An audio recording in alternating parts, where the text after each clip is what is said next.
Who are you again? Your daddy.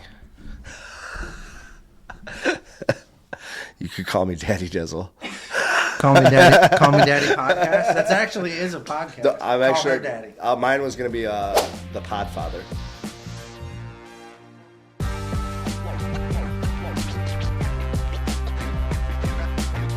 Thanks for joining us over here on Tru Grit podcast. We have a wonderful guest with us over here today. He is, I'm sorry, what's your name again? Justin JD Crank. But a lot of my good friends like you can call me Dizzle. Okay. Yeah. All right. Never heard of her. Okay. So, I appreciate you coming over here and hanging out with us over here today, JD. So a little bit actually for our viewers and people like that have never met or heard anything like that before. So I've, for the story purposes, I do know JD. That was just me making light of it and things like that. But JD's actually somebody that, has been a close, not too close, but a close friend of mine for the last couple of years.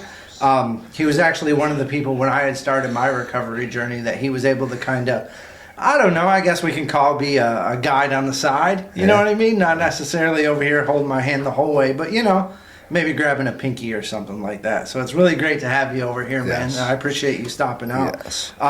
So I guess just to start us out, why don't you tell us a little bit about, who you are, where you hail from, and how you got here today, man. Yeah. Actually, real quick, as you were doing that intro, it's funny, man. It's like one of the beautiful things about this recovery journey is I remember a specific night.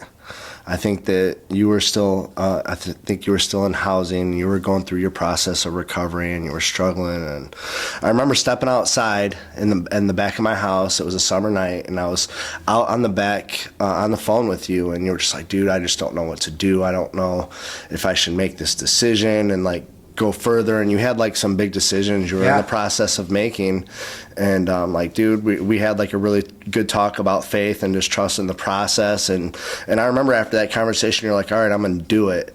And then to think fast forward, what a beautiful journey that I get to experience is the fact that now I'm sitting with you after being in treatment and going through all that stuff, and then to come back and now work, and now you're here helping out with the podcast, you're running business development, and just to see just to be able to witness that, what a gift that we get to experience, A little bit about myself. I don't want to go in a huge, drawn-out, long-winded story about me. Basically, I was raised in Sylvania, blue-collar family. My mom and my dad both worked at Jeep. My mom, she's a little 4'11" thing. We used to call her Bonita the Bulldog. Yeah. Because if she was here right now, she'd be like, "Yo, I'm 5 foot tall," and it's like, "No, Mom, you're 4'11". But she was tough. She grew up in that era where it was work 2-3 jobs, keep as much stuff as you possibly can, hold on to things, always work. She was tough. She was a tough lady. And then there was my father, Eddie Dog.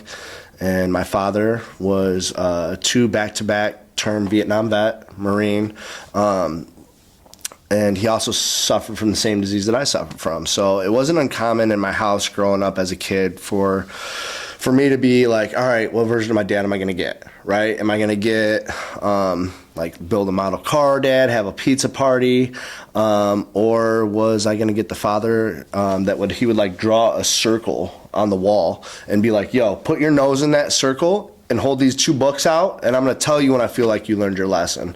So it was it was really tough, right? And it was, ever since I was young, it was always instilled in me, you got to be a man, you got to take care of stuff, you got to work hard. And I'm just a kid experiencing this and going in between that, being a kid doing kid stuff, but also just wanting to always grow up too fast. I always had that urge that I feel like I needed to be an adult. And I remember this one time, my mom and my dad got into this really huge fight, and things were being smashed. And I was probably in junior high. I was up playing a video game after school or something, and I come down and they're just arguing at each other. Things are broken. I just remember being stop, you guys, just stop.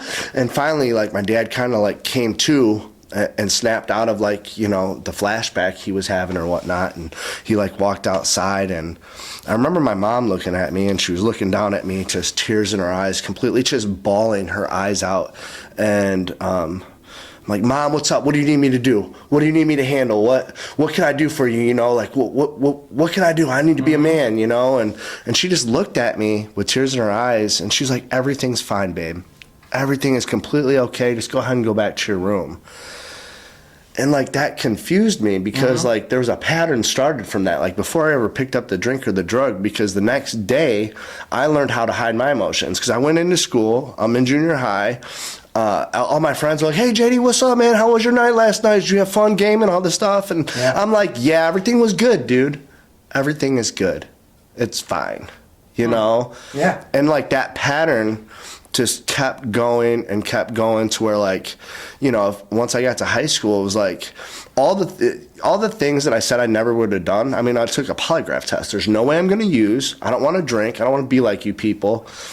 But I would go to hang out with different groups and cliques, and whatever they did, I started doing to fit in. So I felt like I was seen, right? If they dressed a certain way or did a certain thing, I started doing that.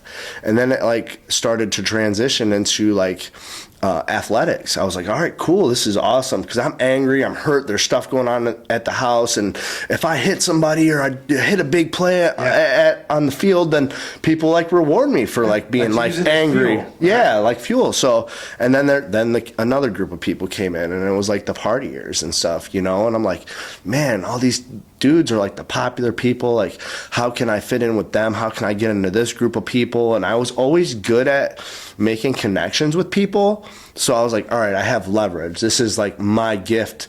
This is how I can be used, right? Because everything was like transactional back then, right? I'm gonna try to do this for you if you do this for me. And I was okay with being used for things. So then I started partying in high school, and, you know, the sports, I had opportunities. I probably could have went to Ohio State. Didn't end up, I wanted to party and hang out with these people because it was like the fun thing to do. Sure. So that took over my life, and, you know, the progressive nature of the disease, right? It was like, all right, we're smoking pot after school, and we're going to have a couple beers. And then I remember a friend that like lived in kind of a bad neighborhood that I had a connection with, was like, hey, dude, you know what you should do? And I'm like, what? And he's like, look at your mom's medicine cabinet and see if there's anything in there that says may cause drowsiness or do not operate heavy machinery.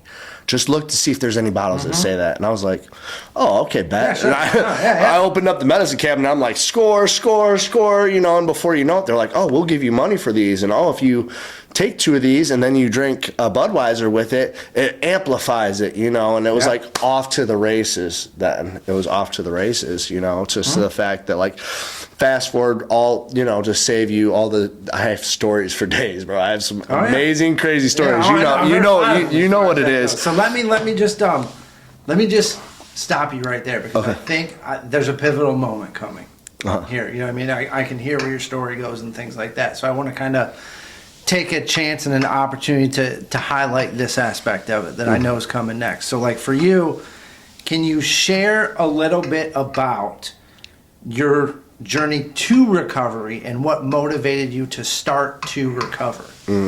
Yeah. So the whole, like, it was a process, right? I think my total number of treatment facilities, detoxes, residentials, all of the things combined was about, I think my number's around 14 in total. Okay. I think my very first experience going to treatment was at 23.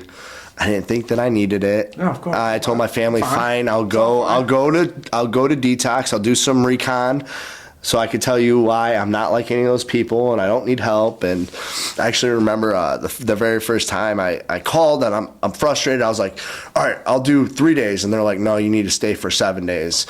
And I'm like, I was, you know, fighting it. And then finally I was like, all right, whatever, I'll do your 7 days. And I remember calling on the phone, and my brother's in recovery too. My brother just celebrated 22 years clean and sober. And my sister, before she passed away, she had 2 years clean and sober. So, like, it was really cool that my family all has experience with this on both sides. Crazy how it comes full circle a lot of the time, isn't it? Yeah, so I called, and I'm like full of ego, right? I'm like, all right, you know, they're gonna send me a limo to pick me up from this detox center. And I remember calling my mom, and I'm like, hey, I'm ready to be picked up. And she was like, all right, call this number. And I'm like, call this number? Like, what? All right, fine, whatever. This must be my driver coming Yeah. to get me. And it was a dude, an old school dude from the rooms, and he used to talk with this like really raspy voice. And he was like, "Listen, kid, this is what you're gonna do. You're gonna go to treatment." Every excuse I shot at this dude, he had a rebuttal. And by the time the conversation was done, I was so mad. I was like, "Fine, dude, I'll go to treatment anyway." And then I remember being on like the plane to Florida, and I'm like, "Wait a minute, he got me. I didn't even want to go here. I'm on my way to treatment. He tricked me into doing a good thing." But there was many times of doing that. I was one of those people to just, I think the term that they use is like a retread. I would come in to treatment, do the things. I would do A, B, and C so I could get D, E, and F back. And once I got D, E, and F back, I was like, oh, all right, I don't need to keep doing A, B, and C, right? Like, I got the girl back. I got the car back. I got the job back. And, excuse me. And, I was like, oh, I don't need to keep these things going. But the reality was, like, the reason I had DEF is because I was doing A, B, and C. And the bottom for me was that, like, I kind of had been abstinent. I wasn't doing A, B, and C. So I was, quote unquote sober. I always like to use the word abstinent because I think sobriety is like a way of life. Like, if I'm just not using, okay, I'm abstinent. But if I'm working a program of recovery, then I'm sober. Right. So I was kind of like abstinent at the time. I was just kind of going through the motions. And I made up my mind. I'm like, you know what? I'm going to use. That's it. Like, I'm ready. I'm going to go. I had my dude dialed up.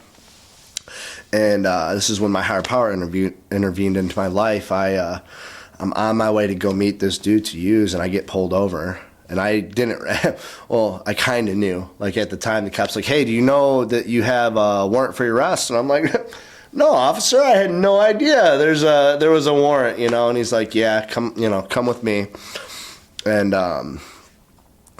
so I go to, I'm in the county, and I got like a really good lawyer. My lawyer's like, look, dude, sit with your head down for 3 days. You'll be out. We'll get you back on this thing. I'm like, all right, cool. And I knew I was in trouble because the dude that was going before me, I'm in like shackles in my sweet orange jumpsuit. Yeah. And the guy that's going before me is arguing with the judge. He's like cussing at him, and I can see the judge's face getting really red. And I'm like in shackles, like trying to like reach around this like plexiglass thing. I'm like, hey, dude, chill out. Like, chill. I'm next, bro. No, you're not. And I went in front of the judge, and the judge is like,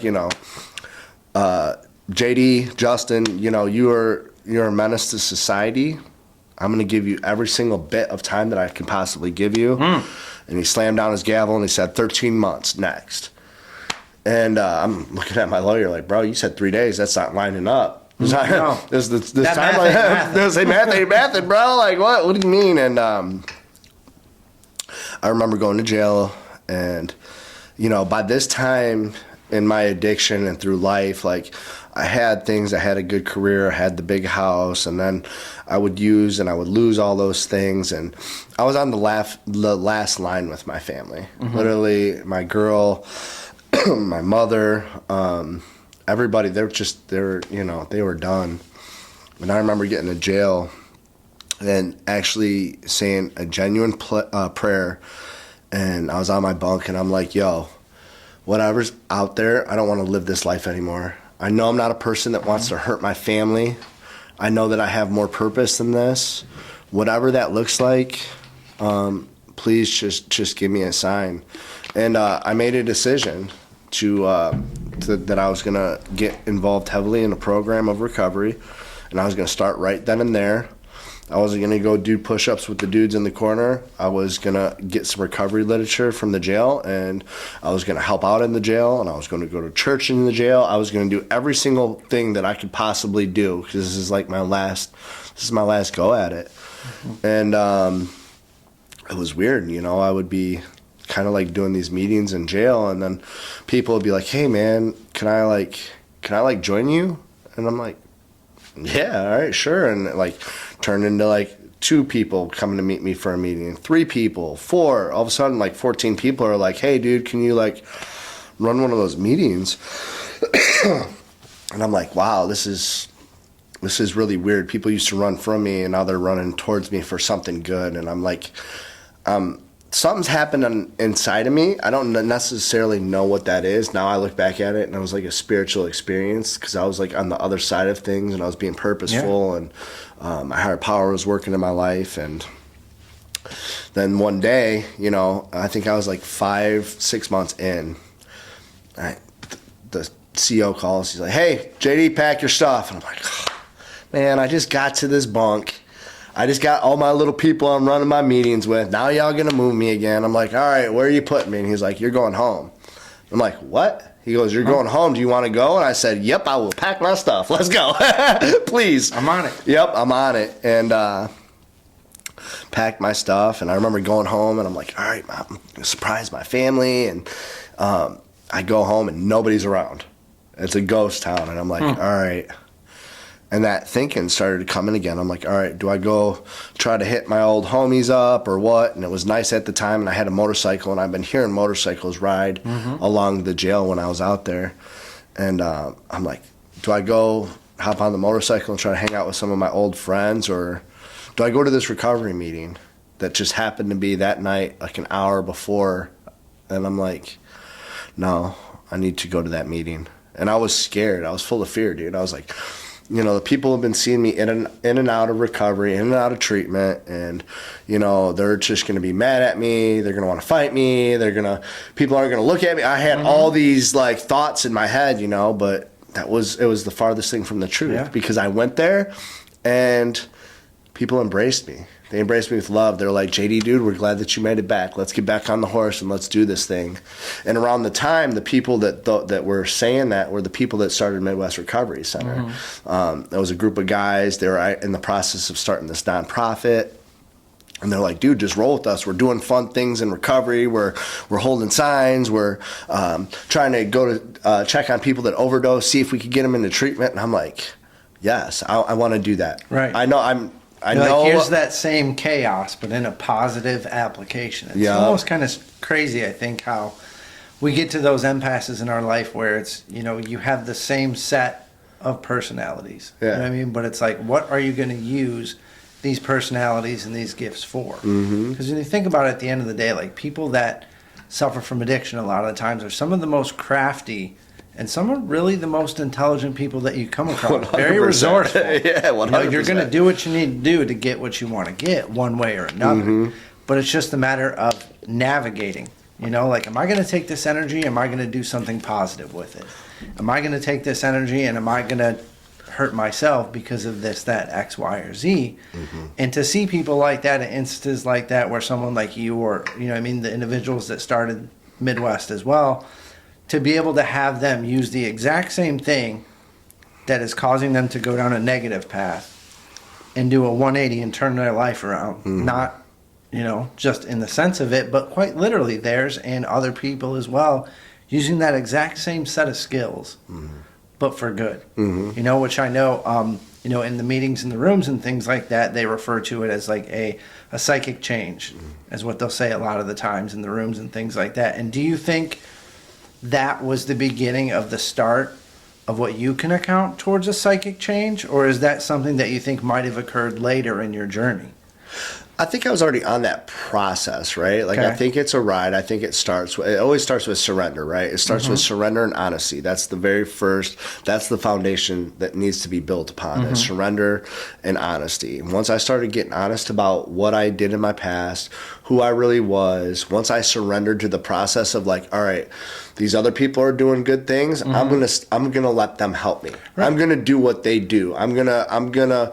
They say, you know, this helps us, and they go work out. All right, I'm gonna go work out. Yeah. I'm gonna start following suggestions. And it's almost similar to like in the beginning of your story where you were saying like, hey, a lot of the times I wasn't quite sure who I was, and I would follow around and do what other people do as well, which obviously in those previous early stages didn't, you know, have the best results all the time for you. Yeah. But it's almost like that sense of community and that sense of belonging. Yeah. You know, it's like I heard, you know, somebody say a long time ago where it was like, you want to tell me, or you if you want to know about your future, look at the 5 people that are surrounding you. You know what I mean? Like the 5 people that are closest to you. At the end of the day, like we are social beings. We move in packs. Yeah. Where if you can surround yourself with a solid community, and you can surround yourself with good people that have, good hearts. You know what I mean? They're inspired people. They want to do well. They want to change. They want to do better for themselves. That you're almost naturally pulled in almost like a gravitative force. Right. That whether you want to be on this journey of goodness or not, you're coming on it. You know? Yeah. It's one of those things, man. Yeah, it is. It really is. I was thinking of that in the one movie where the guy's like, I was once a lone wolf, but now I have a pack. You know? But Words from my soul. But it's the truth, though, because I think that by getting with these people, doing what they were doing, the byproduct of that was hope, right? Once I started experiencing hope, hold on, this dude had done some of the same things that I have done, the bad things in my life, and now he's running a company. Now he has his family in his life. Dude used to sleep in his a car. Now he drives a nice car. Like all these things started to inspire hope in me, and then the psychic change started to come in when I was starting to like reveal myself, like the onion theory, it's right. like one layer at a time. The more I'm hanging with these people, the more I'm doing working a solid program of recovery. Yeah, just be careful when you talk about you revealing yourself in a public forum. I'll throw that one out there, but it's not like it used to be. Yeah, we're different now. Right. But I think that's where that like psychic change come into, like when I started getting comfortable just being real and authentic in myself. And like what a feeling it was, because I was uncomfortable. I used to be uncomfortable in my own skin. I would walk in a room of 100 people and I felt completely alone. I didn't know how to talk to people, but the more and more I worked the program and also helped other people along the process, the more and more I felt comfortable. The more and more it's like there's a relationship, right? I always like to look at it like a baby and a mother, right? Like there's a baby and a mother, and there's an umbilical cord, right? And that's like a two-way street, right? If the baby's hungry, it sends a pulse to the mom, so mom knows, oh, baby's hungry, I need to eat something, and vice versa. And I think when I was out there running the streets, it was like that, and my higher power and other people, connections with other people, like I had cut that connection. And it was like a two-way street, right? Like I can't just talk, right? That's one way, but I also have to be able to listen. And when I started to balance those two out, be able to talk to people and also slow down and just to hear people out, there was like such growth in that. You know what I mean? It's truly, I mean, I know it might sound cliche and weird to some people, but like for me, that's soul work. I didn't know what that is. I knew that there was an empty feeling in here. And the more good I did working on myself and working with other people, the less and less that hole didn't feel as big, right? Somebody else I heard not that long ago, they said making deposits into the karma bank, and I was like, ooh, I like that term, right? Like, is this just, if I'm going to do this action, is this a deposit into the karma bank? Is this a good deposit, whatever action that may be, and then things like that. It's like the little tips and tricks. And for me, I'm like a big acronym guy, all that stuff, like the little sayings, like that saved my life because I would get into situations and old thinking, or I was baffled. I didn't know what to do in certain situations. And like, I would either have somebody I could call and talk to, or somebody I knew would tell me one of those sayings. And I'd be like, oh yeah. Oh, okay, I can apply that here. And it's almost one of those things as well. Like, I like how you brought up like the acronyms and things and the simple things, because I remember being in early recovery and hearing literally the same thing like over and over and over and over and over again, and just being like, what are these guys talking about? Where did this come from? Why did they keep talking about this? But it's literally like they're cliche for a reason. Like people talk about things that have good results. When you start hearing the same thing, maybe listen, get out of your own way, take some advice, and I love, to these days, like I love all those little cliches now. I love those. As far as that stuff goes, I know you mentioned hearing a lot of them. Is there a certain one that sticks out to you more than anything else that you're like, you know what? That's the one that I grasped onto. Gratitude, right? If I am not grateful, I will become hateful, and hate destroys the vessel it's carried in, which is me. Like, once I started looking at, like, all right, like, if I was like, Matt, you get one, guess what? It's your lucky day. You get a car. I'm giving you a car, but here's the deal with it, is that you only get to drive that one car for the rest of your life. You would probably be like, all right, man, I really need to, like, take care of this car. I need to, make sure my brake pads are good, change the oil, all those things. Mm-hmm. Well, I started looking at it like my body, which is my temple, right? Like, I only get one this lifetime, right? And if hate destroys the vessel it's carried in, what is that vessel? That vessel is me, right? So if I'm not grateful, I will become hateful. And they always say, another one of the cliche sayings, right? A grateful addict or alcoholic will never use. So it's kind of like a balance beam theory, right? That like, if, I have a lot of, anxiety, depression, I have these feelings, more than likely my gratitude is low, right? But if I raise my gratitude, it will alleviate some of those actions, right?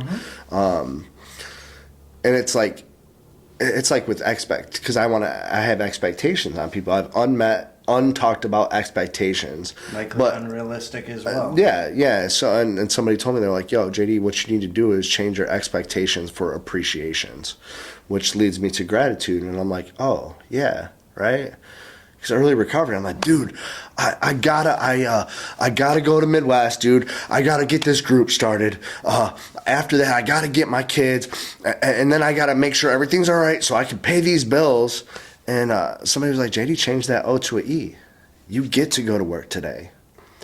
You get to run groups. You get to work with other people in recovery. You get to see your kids today. You get to pay bills. What a blessing. What a blessing. I get to have heat today. I get to have electricity. So, the more and more I appreciate some of them small things, the more happy, joyous, and free I am, right? And, there's no really, goal line to recovery besides being happy, joyous, and free and experiencing peace and serenity. So, I know that, I have to guard my peace and serenity. It's like the one thing that is very precious to me. And if I'm being grateful, I don't have to fight so much. You know what I mean? So, and it's a constant battle. Right. You know what I mean? I always like the fidget spinner analogy. Have you ever heard that? I haven't. So, Expound. All right. So it's like a triangle, right? Okay. I have to work on my mental fitness, my physical fitness, and my spiritual fitness. Sure. Those are the three sides to the fidget spinner. When I'm operating good, I can flip that fidget spinner and that thing's spinning, right? But usually in life, that thing starts to get unbalanced and it starts to wobble. And when if one of the sides was much bigger than the other, that thing would wobble and end up stopping, right? So I have to go back and look at what area if I'm starting to feel wobbly, like I'm irritable, discontent, upset. I need to just basically look at those areas. Wait a minute. Are you eating? Are you hangry? Are you having a Betty White moment? Yeah, eat a Snickers, bro. Or mental fitness, right? Am I putting whatever seeds I plant in my brain are what I'm going to harvest. I'm going to export what I import. So am I importing good? Am I, putting in some good self-development, good information in here? Or am I kind of got away from that and I'm, binge watching shows where people are using that or something, and then my spiritual fitness, and that word scared me in the beginning. Spiritual, I was like, oh, here we go. I'm not good. I know nothing about spirituality. They're going to try to have me do, But I've realized that I've learned that this is spirituality, connecting with another human. Spirituality is a practice, right? I don't just do one thing and become spiritual. It's a practice. So if I want to be good at that practice, that means that I have to put action into that practice pretty consistently, right? That's the key word, is consistency. So spiritual, it's am I going to church? Am I doing meditation? Whatever that may be, is there something I'm leaving out? And if I usually look at that as a whole and I'm feeling off, I can go back and say, oh, wait a minute.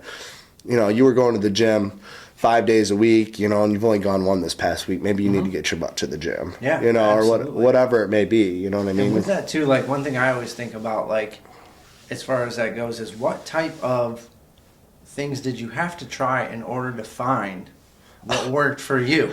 You know, like, was it something that's like, hey, this is what I know I need to do, and this is what I'm going to do? Or did you have to try a whole different menu of things to find what fits for you? And once you did, what is that routine like? What is JD's routine in recovery look like now that continues to keep him on the right path? So I was blessed to have some really good people. Like, time after time when I would come into treatment and go to the rooms, I would hang out with the people in the back or whatever. Eventually, when I got back this last time, I'm like, all right, I'm hanging out with the winners. I'm hanging like the cool kid in the back of the bus before. Yeah, get in the front row. You know, come in 5 minutes after the meeting started, leave 5 minutes before it's over. You know, like, no, we're not doing that no more.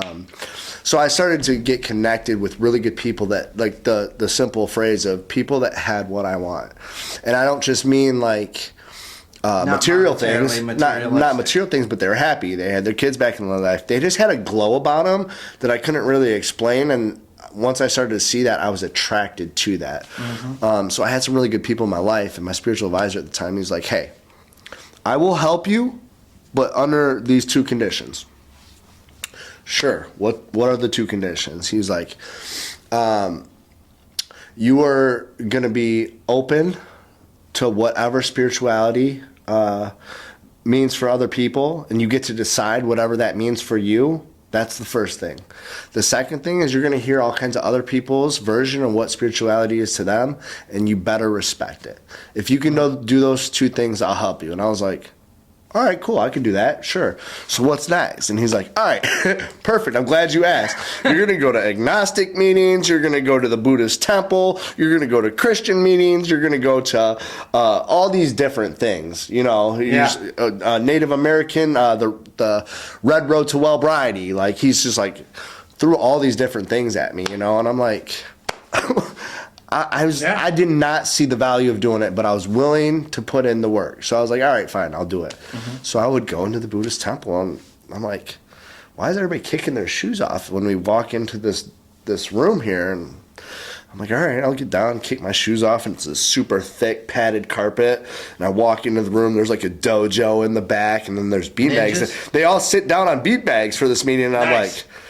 all right, well, what do we do? This is a little change of scenery. And they're like, we meditate first quietly for an hour. And I'm like, you think that I'm not going to be able to talk or move for an hour? There ain't no way. No, all bets off. No way. They're like, just try. Just come, just do what you can. And I remember that being what I call now a spiritual experience, the day where I sat there and I was able to just be still for an hour. You know, it took some practice. Because in the beginning, I'm like, dude, I'm gonna have to pee. I'm gonna have to get up and pee, or there's a bookshelf over there. I kind of want to go look at these books. You know, I was all over the place. You know, early recovery, dude. JDHD to the fullest, bro. But eventually, by doing those things, I was able to really understand the concept that I get to develop what spirituality is for me. I get to talk to, and spirituality is an ever-growing, ever-changing thing for me. You know, what I did then to what I do now is completely different. Today, I have what I like to call some non-negotiables. I go to meetings. I connect with people that are in recovery and engage in some kind of physical activity and talk about recovery when we do that. I go to church every weekend. I go to a meditation service.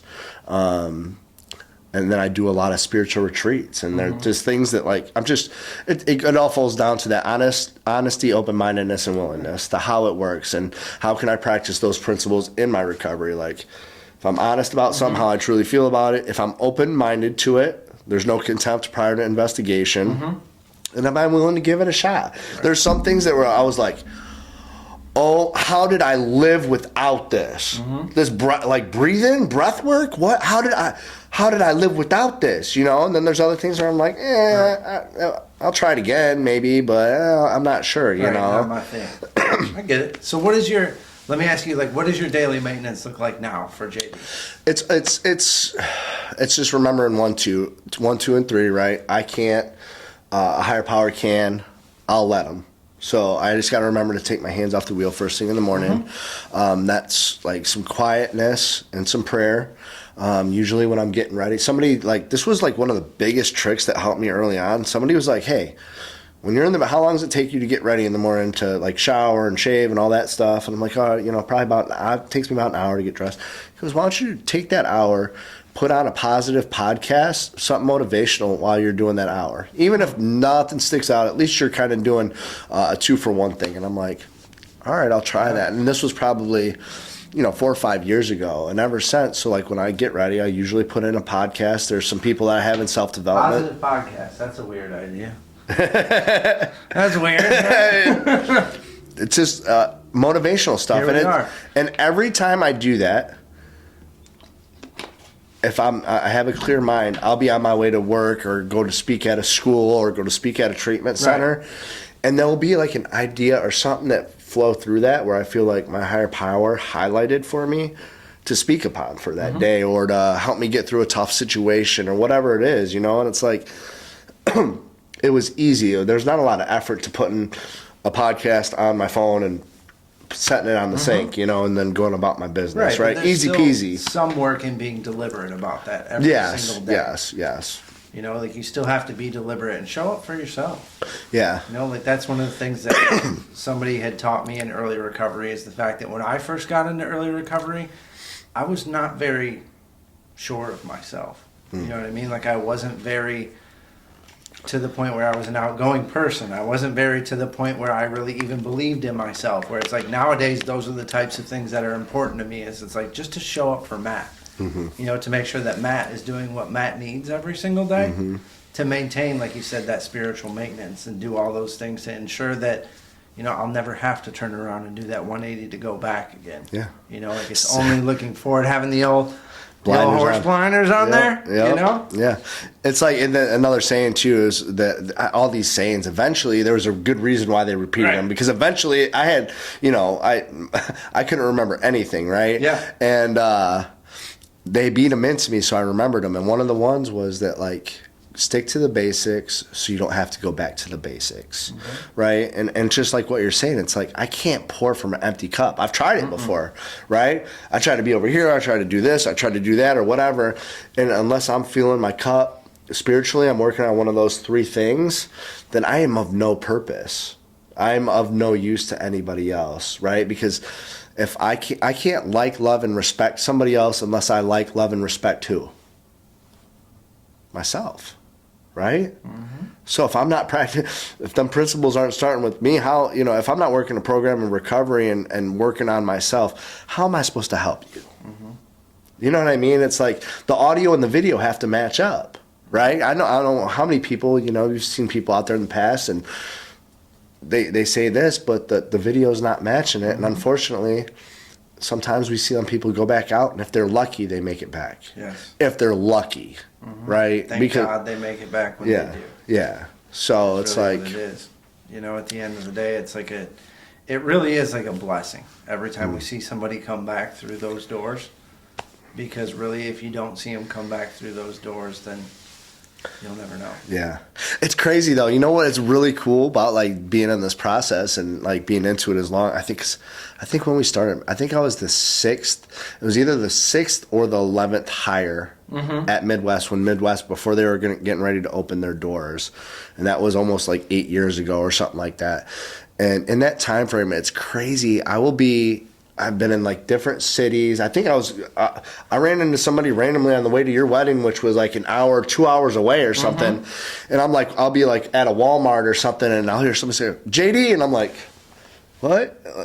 Like, hey man, I just really remembered what you said that one day. That's always stuck with me. Things are going good, and I'm like, I will bawl in a Walmart when I see somebody like that. I'll cry. Like, it just pulls the heartstrings, man, to be able to like see some of those experiences. They're not always good like that. The reality is the reality, right? Sometimes I'm on the other end of that phone call, when things don't work out. But the more and more we hear those wins and share those wins, it's like that's like hope and inspiration for people. And that's the entire reciprocity of the program within itself too, man. You know what I mean? Is hopefully someday that person will then turn it around and give it to somebody else, the gift that they received from you. Yeah. And to continue pushing it forward. And it's the primary purpose. Forward, Primary purpose. Be of service. Be of maximum service. And continue down that path. One thing that I wanted to ask you too is like in, your recovery journey and things like that, people a lot of the times will look at their individual recovery journeys and think about certain obstacles that they had faced in their life. And when they look at that at that time, it was one of the toughest things that they had to go through. And at that time, they had looked at it as an insurmountable obstacle, but managed to get through it. Mm-hmm. For you, JD, in your recovery journey, can you recount one of those, if not pinpoint a certain insurmountable obstacle that you were able to overcome and how you did it? Just so the fact that anybody listening today can take advice or even just simply inspiration from it. I think the thing that I'm picking up on with that, the thing that's calling to my heart is was probably my sister, right? Like, you know, my sister had been out in the streets. We all, you know, used and everything else like that. And coming back around, I had been on the recovery journey for a long time. My brother's been on the recovery journey for a long time. My sister finally got on the recovery journey, and it was like this beautiful experience, right? I was like, oh my gosh, I have my sister back. What a good feeling. Like, she's showing up and coming to do lunch, and I can trust her watching my kid, and her and my son were just like so close, right? Like, they just shared this special bond. And then we found out she got cancer, you know? And so her working the program and then like finally getting her life together and coming back around and being happy, and that light, that glow coming into her, and then to get hit with cancer was like a huge shot for the family and her. Yeah. And it was a hard time for you. I remember. It was definitely really tough, but I think what got me through was remembering to be of service. And now I know it sounds morbid, but like dealing with death and recovery, my sponsor would tell me all the time, JD, what is this doing for you, not to you? How can you be in service of the situation? And I remember being like, what do you mean, dude? I just told you, did you listen to anything I just said? And he's like, yeah, but you might go to the funeral and people aren't hiding their wallets. People can actually mourn because they're not worried about you doing something stupid. Maybe you don't even have to say a word at all, but just your hug and presence being there is enough to help change somebody's day for the better. So like remembering that, and I was doing really good, you know, because it's like waves, right? This like the ego and being a man, like that stuff, you know, it creeps into my life if I'm being honest, right? To where I'll like try to be tough, and I remember being at my sister's funeral, and literally I could cry right now, dude. Like I'm there, and I'm like, all right, I'm doing good. I'm seeing all these people, I'm holding it together, and you know, 25 people from recovery showed up. The funeral was right across the street from the old Midwest. A couple people took their break from Midwest and come and met me over there, dude. And I just lost it. And I'm like, at a very hard thing to deal with, a very tough thing to deal with, at the same time, like, what a beautiful thing. Like, I had that support. People showed up for me.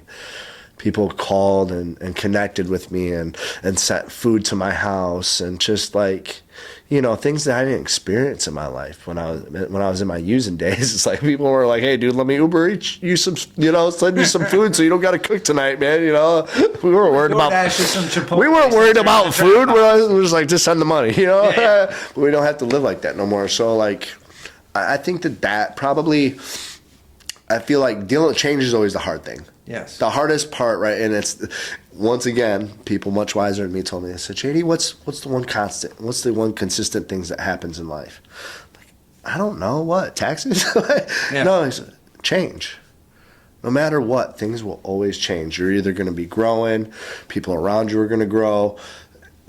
Things are just always going to be change. You know, and I'm like one of them people where I like to stay in my comfort zone, right?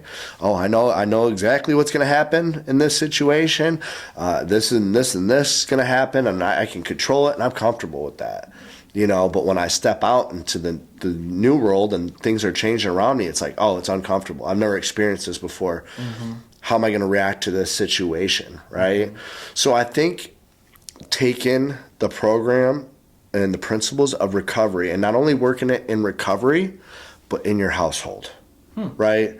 Like they say, practice these principles in all of my affairs, right? So that's not just when I'm talking to you doing a podcast. That's not just when I'm in a meeting or I'm working in treatment. Like, I really have to try to work that stuff in my house. And that's like, it's the change and dealing with stuff like that can be, you know, it's not easy.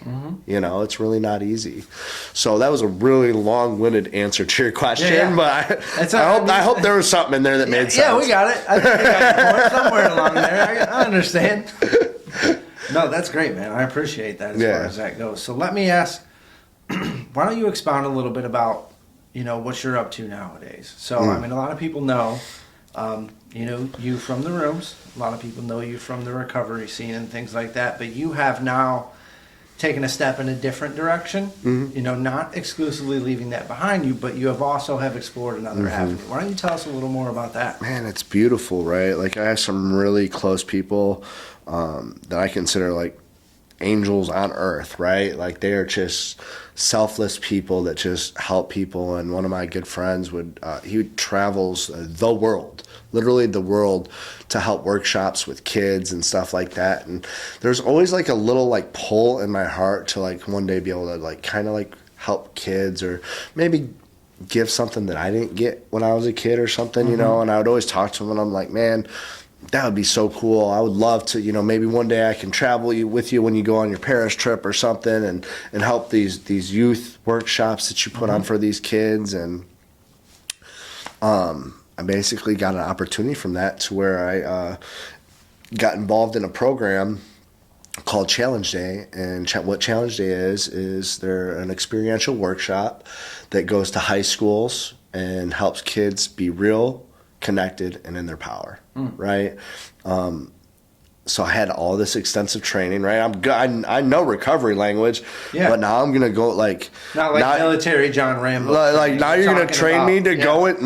They're gonna let me go in schools and talk to these kids, you know. And I went through a very in-depth training with like very heavy professional people when it comes to speak. I mean, these people help coach CEOs of the big tech companies on speech and things like that, and they're giving me this training, and I get the opportunity now to travel nationally and internationally and speak at schools with some of my close friends.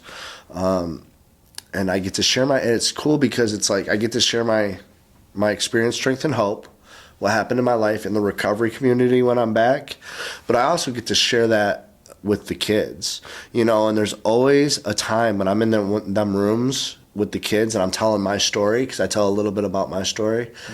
And I can see that those kids that are experiencing, they could just give me a look like, or they come up to me afterwards and they're like, yo, thank you for saying that. I've been going through the same thing, but I've been scared to tell anybody. But I feel like after today, I can talk about it. And it's just like, I mean, it makes me want to cry every day, dude. I'm just like, oh, how beautiful, you know? So I do that, still help with treatment centers. I'm involved in some businesses. It's like, once just staying doing the right thing, all kinds of opportunities have come, you know, and it's been a long time, you know, and only by staying on that right path, you know, just consistency. The only thing that I've done consistent, really, like to the best of my ability, was not picked up or used, no matter what, on a daily basis. Rule number one. That's the only thing that I've done 100% consistently and good, and long as I've done that, all kinds of great, amazing things, relationships, people into my life, opportunities, all these things have blossomed. Definitely been some hardship. Yeah. It hasn't always been, you know, rainbows. Not all sunshine and rainbows, right? It's not all unicorns, you know, there's definitely been some tough stuff as well. But, you know, my worst day in sobriety is so much better than my best day when I was using. You know? Like, and that's just the truth of it. Yeah. Yeah. That's what it is. And that's it in a nutshell. Papa. Go Bucks, dude. Hey, go Bucks. But yeah, JD, I appreciate you coming on the podcast today. I love you, really brother. Great having I you love here, you, man. I really love you. Appreciate you too, dude. And you know, let's have meditation. We'll have men's meditation. We'll smoke a cigar. Yeah. Next week on Tru Grit podcast, cigars inside the building. We're gonna figure it out. Who's gonna care? Thanks for tuning in, guys. All right, later.